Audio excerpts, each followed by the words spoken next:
Seasonal living is a term our ancestors never needed because they just did that.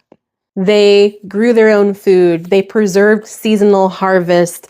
They were outside often. The seasons dictated the work that they did, the clothing that they wear, the rituals and traditions that they followed. Seasonal living was how people used to live. These days, seasonal living is just kind of a trending topic on social media or Pinterest or Google.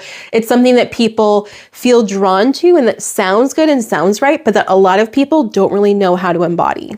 If you're new here, my name is Rachel. I run a website called seasonalslowliving.com where I share information about living a slow seasonal life. And I also run Milk Glass Home, which is a blog more about seasonal eating, seasonal baking, food preservation. It's fun. It's where I have lots of recipes. And the reason why I think so many people are drawn to seasonal living is because part of them recognizes that this is a deeply human thing. Like they see it and they have that gut check of like, oh, that does feel right, and I don't know why.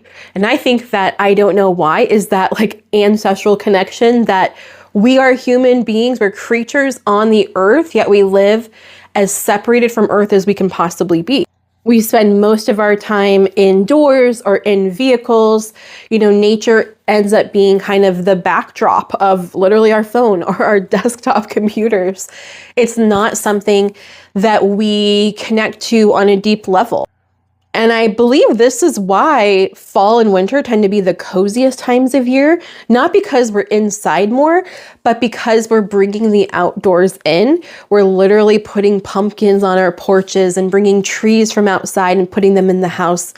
And everything's cinnamon and cranberries and orange, and all of those things are like reminders of this connection to seasonality that feels really good and cozy, partly because that is what we're supposed to do. We're supposed to be bringing the outdoors in. We're supposed to be shifting what we eat and how we spend our time with the seasons. That's just part of how life is as an animal on this planet. This is just how our bodies want to be. This is how our bodies are supposed to be living.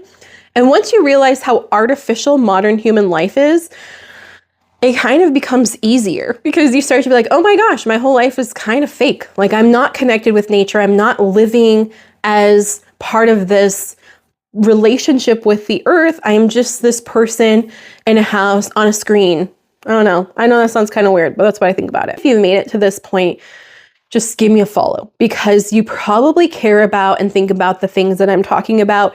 These are topics that I bring up in my ebooks, podcasts, emails. Let me know what your favorite part of seasonal living is and have a wonderful day.